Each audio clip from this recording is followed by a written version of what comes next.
Hey guys, it's Nate, and it's time for another bite size. So this one's going to be fairly low-hanging fruit, not a lot of effort or thought on my part. I did have to do some tabulation, but you don't care about that.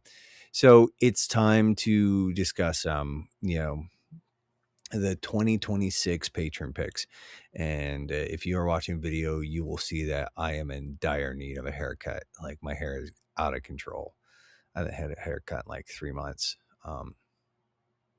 Not because of any particular, just because I couldn't get an appointment to stick.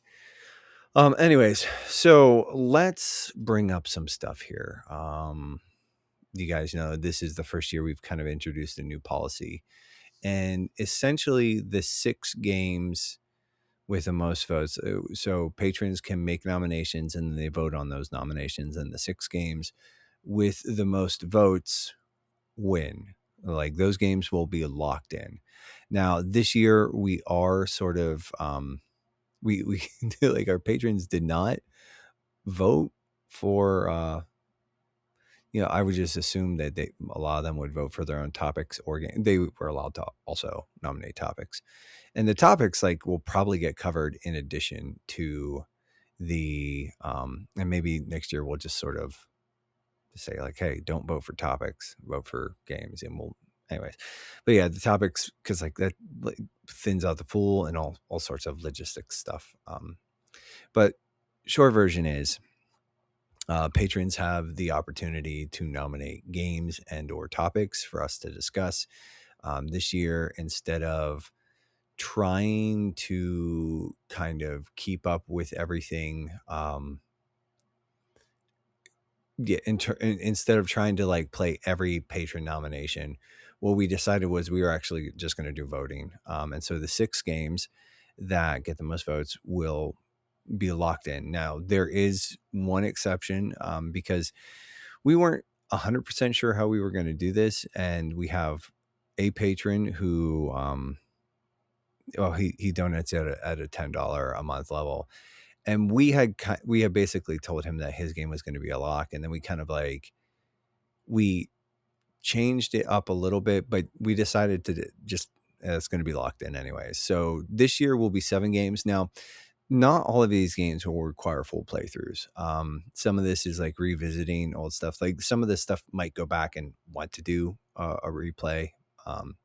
Some of it may not play all of it at all. In fact, there's one in particular that anyways, we'll get there. So we had a bunch of nominations from our patrons, and we'll just kind of go through all of that. And just, so Bravely Default, Wesley Ray, the Henshin Dad himself, nominated Bravely Default HD. That's actually the lock. We will be doing an episode on that. I don't know that we'll play through the entirety of it. I mean, dude, I have over 100 hours in the original. I'll definitely sink some hours into the remake, because I like that game. It'll be interesting to see what kind of quality of life, stuff they add back into it. But that's not one that I feel like I'm going to need to beat in order to have a conversation about it. So that one is locked in.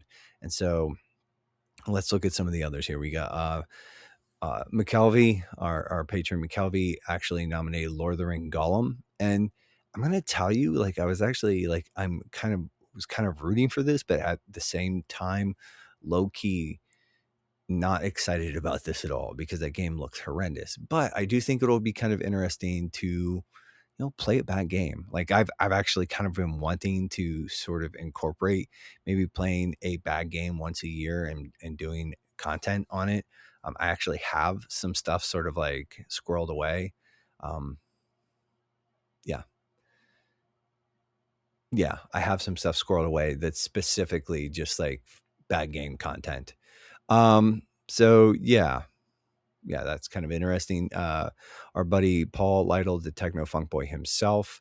Well, he's the Techno Funk Boy, but he's not the Techno Funk Boy himself. I mean, technically he is, but yeah, I'm tired. That's Wesley Ray. It's Wesley Ray, the Henshin Dad himself. That's his his affectation, and the techno funk boy is just Paul. But he nominated Link's Awakening. That would give me a really good reason to actually wrap up the Link's Awakening remake that I have been basically sitting on one of the last temples for like the last 2.5, 3 years. Anyways, moving on. Sojourner nominated Wind Waker. That's actually kind of rooting for that as well. Like, I'm gonna be like, most of these are pretty cool, and I don't think I would. I'm not really mad about any, like, having to play any of these, but I don't think Josh is really either. But Sojourner did Wind Waker. Porcho nominated Hades 2. Spike, aka the fake Nate, the Nate imposter, nominated Tunic. Quickmark, our buddy over at Quick Play, Quickmark, he nominated a game about digging a hole, which I kind of want to do an episode about that as well, if we can kind of squeeze it in. Mostly because there a handful of guys in the Discord played it and thought it was really interesting. So it might be fun to do an episode on that. But Bergen nominated Shin Megami Tensei 5, Vengeance, or DPT Basement, or Your Basement or Belong to Us, as I like to call him, nominated Claire Obscure Expedition 33. Again, I would not be mad to go over. That's one that I kind of actually want to bully Josh into playing it this year anyway, so we might do an episode on that regardless, but we'll see. Again, and the 6 games that end up winning, those are going to be like the locks. Like, those we will do content on them. We also technically have one sort of game that when we find some time, and when the time is right, we actually want to go back and sort of it's a bit of a carryover from last year, but we'll talk about that when we talk about that. Trash Turkey nominated the topic of arcade style sports games. Gracious Josh nominated the topic of simulator games. And I think, like, the thing is, like, honestly, I'd love to get to both of those at some point in time. Like, one, I love having both those guys on the show. It'd be a lot of fun to get on there and just chop it up with them and sort of talk through some of that stuff. So both of those are probably going to get those are topics. And I think, like, next year with the voting, I'm definitely going to be like, hey, don't even bother like voting on topics. Like, we will make topics happen to a certain extent. But like, both of those, I think I would love to try and make those episodes happen. Akasha nominated Ghost of Tsushima, which I love that game. I would not be mad about doing an episode on Ghost of Tsushima.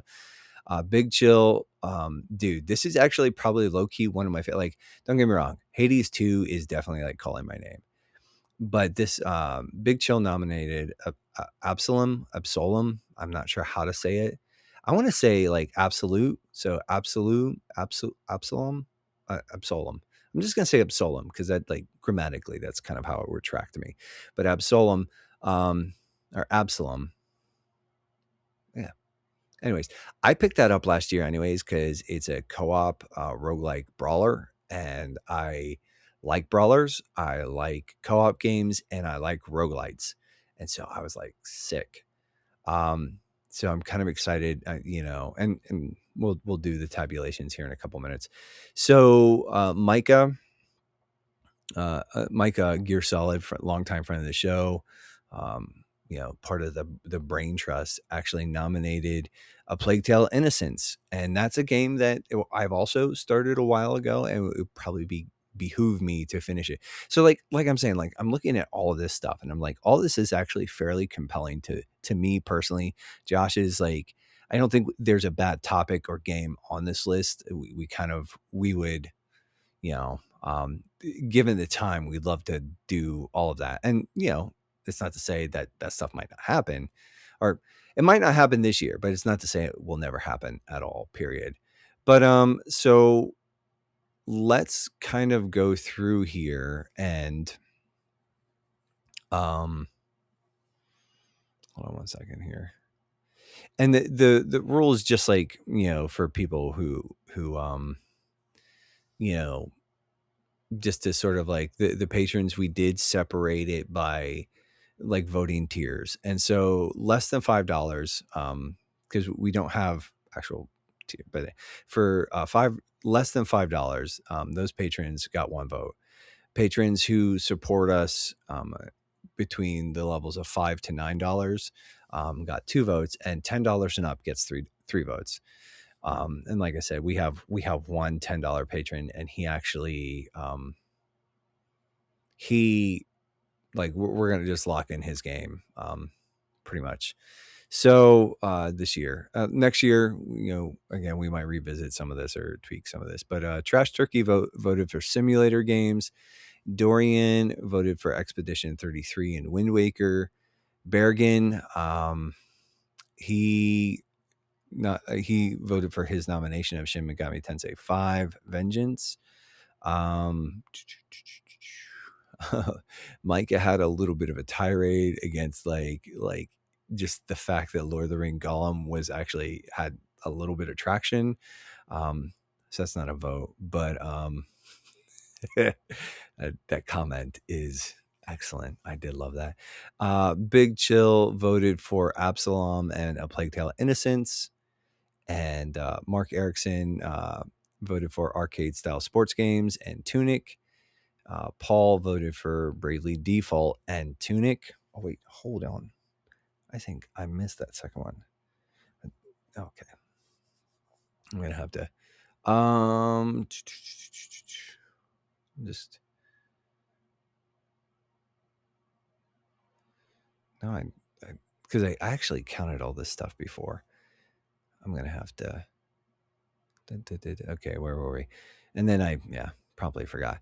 Wesley Ray voted for Link's Awakening, Wind Waker, and Lord of the Ring Gollum. Imposter Nate, Fake Nate, Spike, he voted for Link's Awakening and Shin Megami Tensei 5. And I'm going to tell you, he was real close to having his votes disqualified. He pulled some nonsense. And just ridiculous, sir.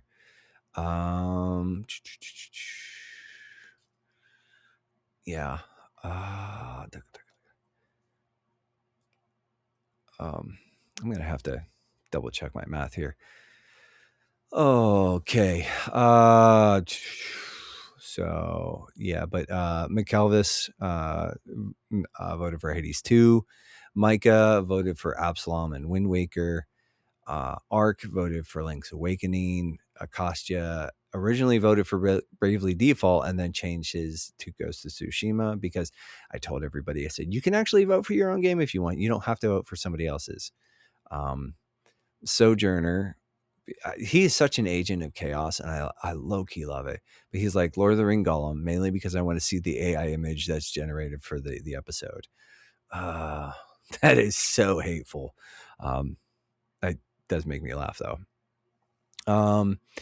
Arcade, Josh Ortiz, Gracious Josh, said arcade style sports games. Porcho voted for Lord of the Ring Gollum and Tunic. Yeah, and so that is all the votes. And I'm just gonna I'm pretty sure I missed yeah. And so a couple of you patrons, I'm like, can you do maths? I don't, but whatever. They know what their votes were. So yeah. Anyways, so that was all of that. And so we've got one for simulator games, one for Expedition 33, one for Wind Waker. Then we have Shin Megami Tensei 5.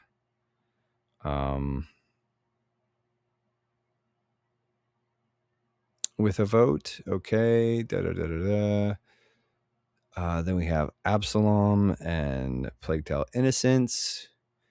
We've got arcade sports games and Tunic. Okay. Bravely Default and Tunic. Link's Awakening, Wind Waker, and Lord of the Ring Golem. Link's Awakening, Shin Megami, all that. So the way that it worked out is like, okay, I've retabulated, and hopefully I did it right this time.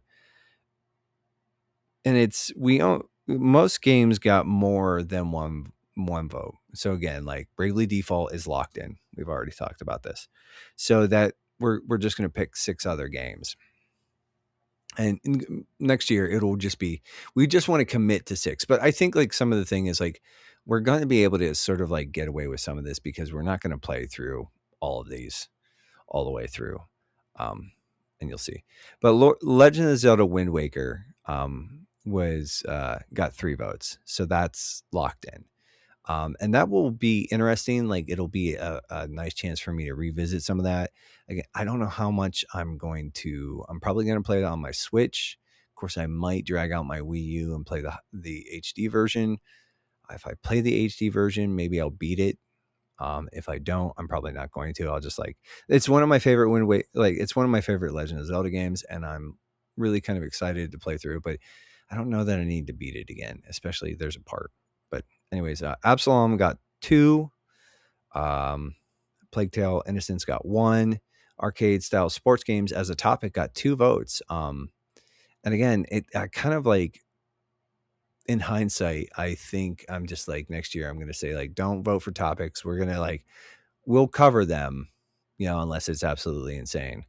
But yeah, so that's definitely like pretty pressing.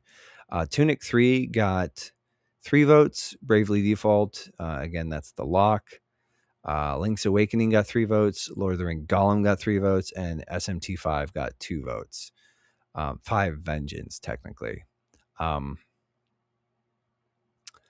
So that means that, and that's like, if you take out the arcade style sports games, which got 2 votes, everything else goes. So Plague Tale got 1, and Ghost of Tsushima got 1.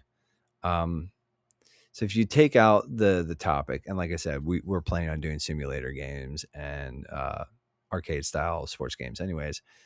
So if you take those out, and Expedition 33 only got 1. But again, if we can work that in, I'd love to do that episode. What you're left with is the 6 games besides Bravely Default that got locked in are Legend of Zelda Wind Waker, Absalom, Tunic, Link's Awakening, Lord of the Ring Golem, and SMT5 Vengeance. So those are, those 7 games will be games that we target pretty intentionally. And like I said, I think I'm going to be honest. Unless I become just fueled by some arcane eldritch energies, I have zero intention of playing Lord of the Ring Golem from start to finish. I will put in a few hours. I will probably hate every second of it. I'm not gonna spend tons of time. It's gonna be fun, to kind of fun is definitely not the right. It'll be interesting to play something that bad, and maybe it'll sort of be like one of those things where it's like, yeah, we'll just kind of see. We're gonna, and some of this stuff I don't like, dude. Again, I've got over 100 hours in the original Bravely Default. I'm definitely gonna play the remake, because I love that game. I love the fact that it got brought to modern hardware, but I don't know that I'm gonna be compelled to finish it all over again because it's beefy. And yeah, so yeah, we'll see. It's kind of one of those things where looking at this, I think the one that I'm most excited to really tackle, and this is just a personal thing, Link's Awakening, I need to beat the Switch 2 remake port thing, or the Switch remake port thing. Anyways, so yeah, that's our list. Yeah, and again, just it's Wind Waker, Absalom,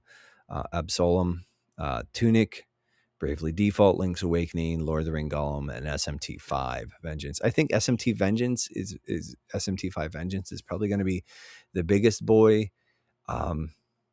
And I want to talk to Bergen a little bit about that, because I think we had just said, like, I don't own Vengeance, but I do own SMT5. And so maybe what I'll do is actually just play SMT5 now. But yeah, I don't know. So yeah, those are our nominations. Those are our picks. And yeah, it's going to be an interesting year. In addition to that, like, we're probably here, in a few episodes where Josh and I actually have plans to talk about BioShock Infinite, our Spooktober game. I think this year we pretty much settled in on the Dead Space remake. So we have some other games in addition to that. So yeah, it's going to be, I think there's a pretty solid lineup this year. I think it's going to be pretty interesting. Yeah, and all that. And like I said, we've got those topics. So we've got some good stuff cooking. Yeah. Anyways, that's it, guys. That's kind of what we're looking at for 2026, or as I'm calling the 2026 patron picks, or 2026's patron picks. And that's stupid, and I know it is, but I'm tired. So all that being said, you guys know the drill. Do the things, be good, and until next time, until next time, be good, but like, do the things, and I'll catch you next time. Later, guys.